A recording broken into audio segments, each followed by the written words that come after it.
Hey guys, welcome to Digital Digest, and in this video I'm going to show you how to post longer reels on Instagram. So let's get started. So the first step is to go to Instagram website.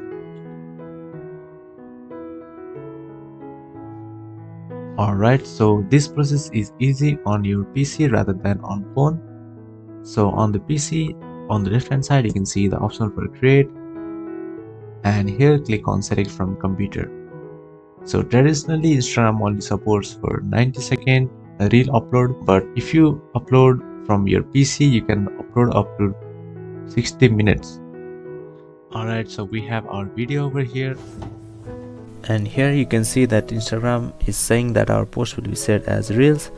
So now all you have to do is select the dimension and then click on next.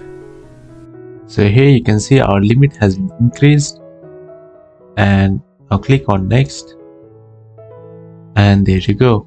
Now all you have to do is upload it. So yeah, that's easy. And from your phone, instead of uploading it as a reel, if you create a new post and upload a video, it will automatically be sent as reels. So that is how you can upload longer videos on Instagram as reels. Thank you for watching this video, and I'll see you on the next one. Also, don't forget to subscribe to our channel for more videos like this.